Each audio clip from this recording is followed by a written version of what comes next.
Lily and the Lion.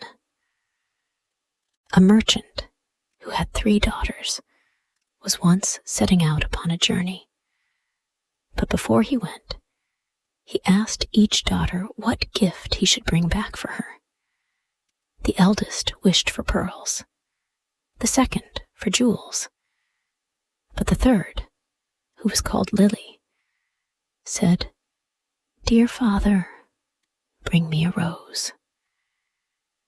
Now, it was no easy task to find a rose, for it was the middle of winter.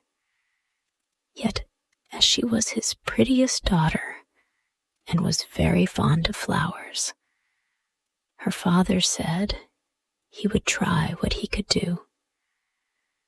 So he kissed all 3 and bid them goodbye. And when the time came for him to go home, he had bought pearls and jewels for the 2 eldest, but he had sought everywhere in vain for the rose.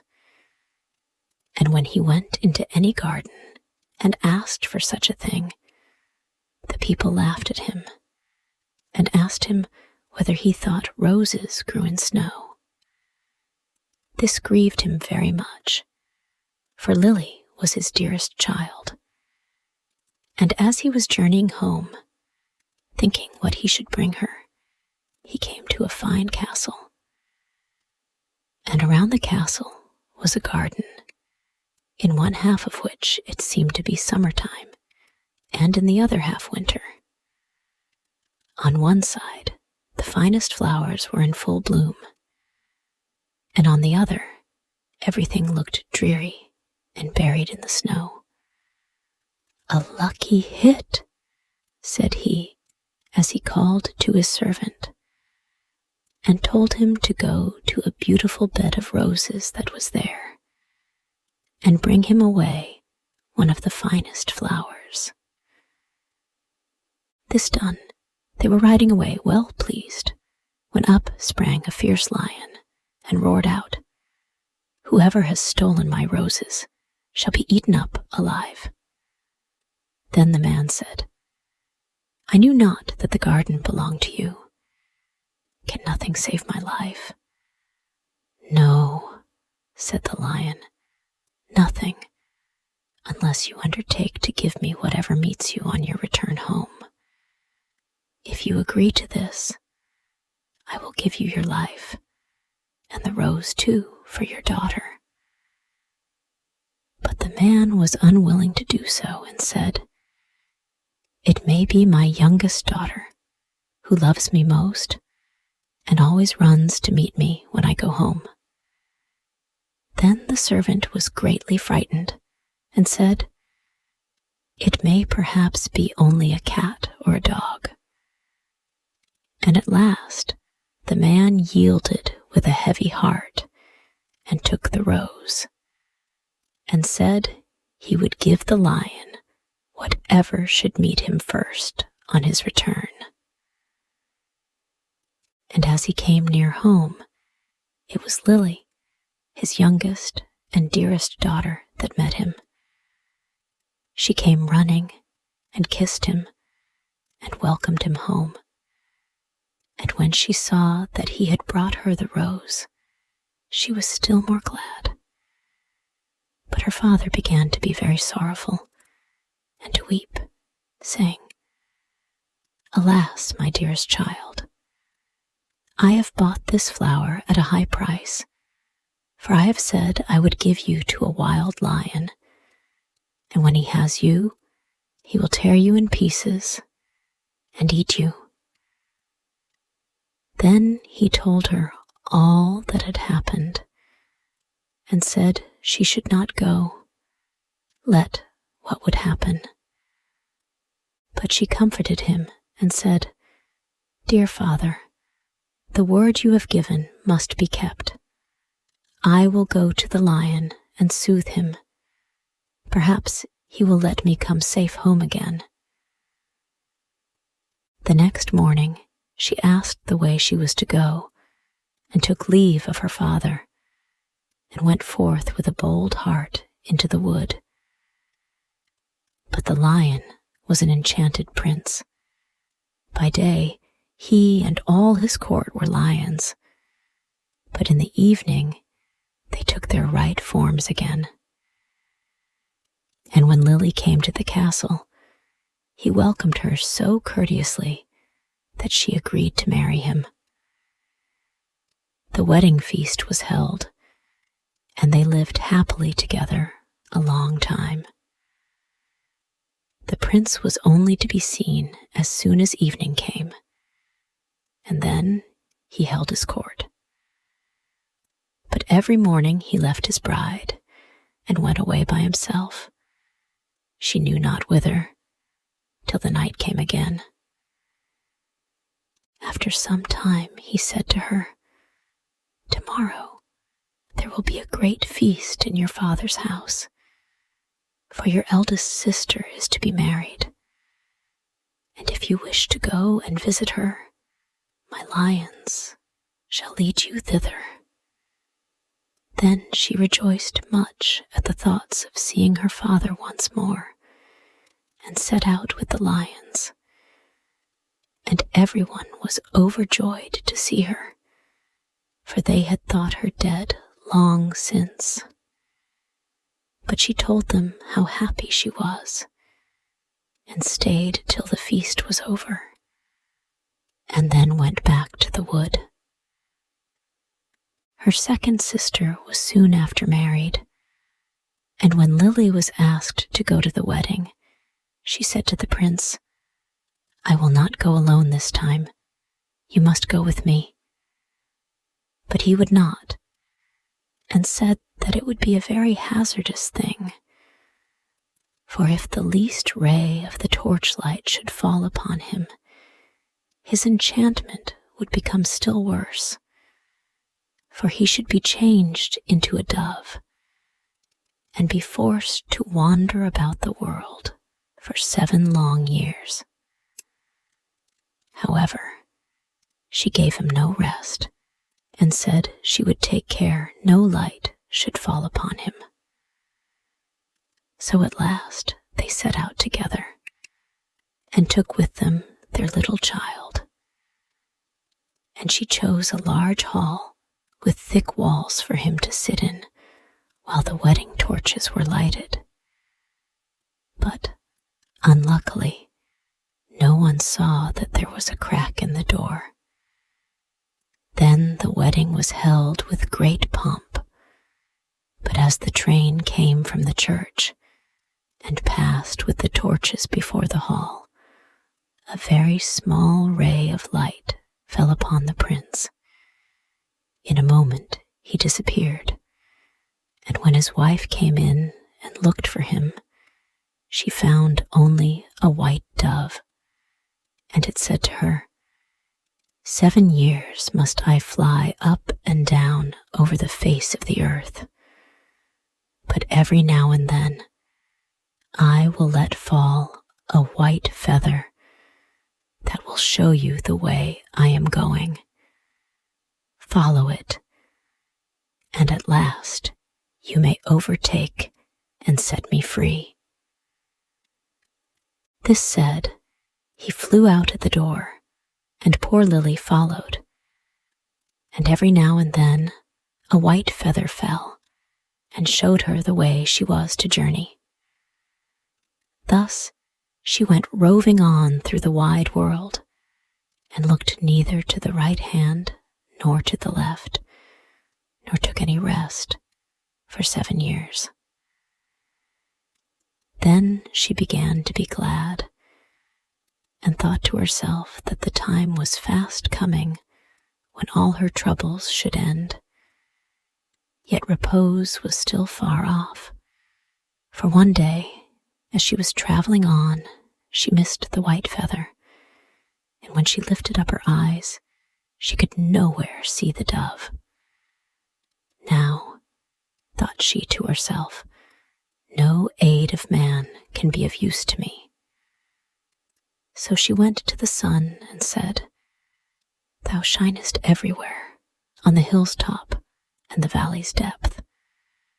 Hast thou anywhere seen my white dove?" said the sun. I have not seen it, but I will give thee a casket. Open it when thy hour of need comes. So she thanked the sun and went on her way till eventide. And when the moon arose, she cried unto it and said, Thou shinest through the night, over field and grove. Hast thou nowhere seen my white dove? No, said the moon, I cannot help thee, but I will give thee an egg. Break it when need comes.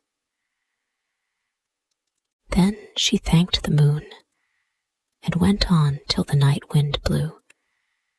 And she raised up her voice to it and said, Thou blowest through every tree and under every leaf. Hast thou not seen my white dove? No, said the night wind, but I will ask 3 other winds. Perhaps they have seen it. Then the east wind and the west wind came, and said they too had not seen it. But the south wind said, I have seen the white dove. He has fled to the Red Sea, and is changed once more into a lion, for the 7 years are passed away. And there he is fighting with a dragon. And the dragon is an enchanted princess who seeks to separate him from you. Then the night wind said, I will give thee counsel. Go to the Red Sea. On the right shore stand many rods. Count them, and when thou comest to the 11th, break it off, and smite the dragon with it. And so the lion will have the victory, and both of them will appear to you in their own forms. Then look round, and thou wilt see a griffin, winged like a bird, sitting by the Red Sea.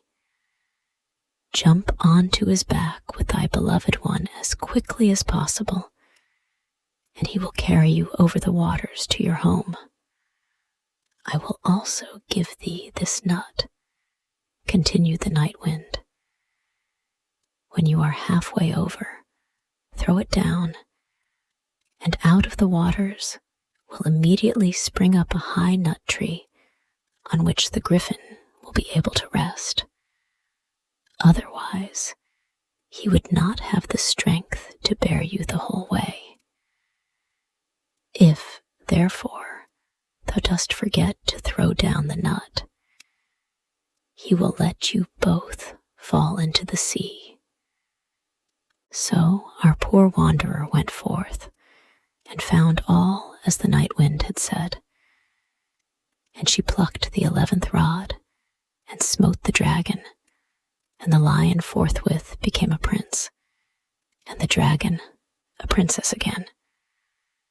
But no sooner was the princess released from the spell than she seized the prince by the arm and sprang on to the griffin's back, and went off, carrying the prince away with her.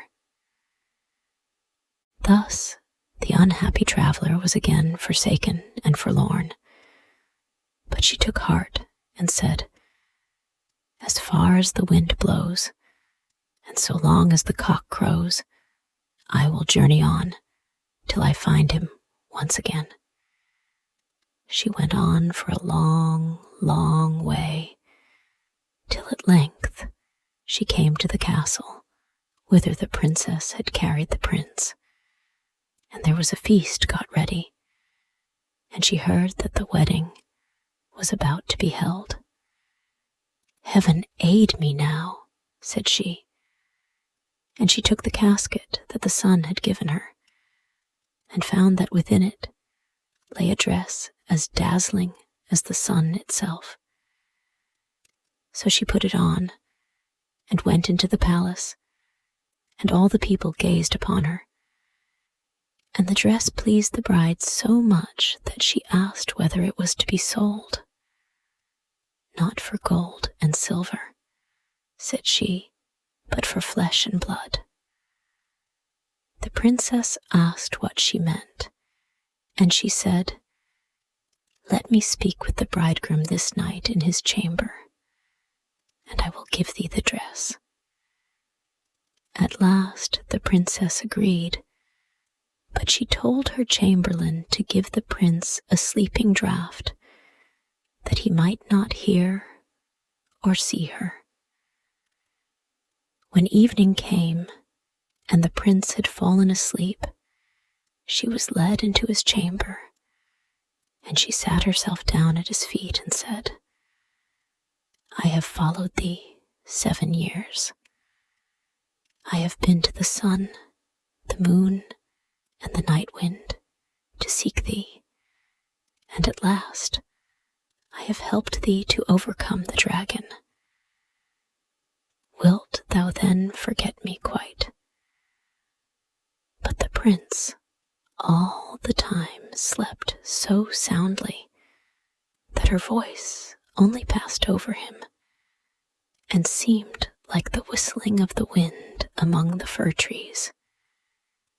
Then poor Lily was led away and forced to give up the golden dress, and when she saw that there was no help for her, she went out into a meadow and sat herself down and wept.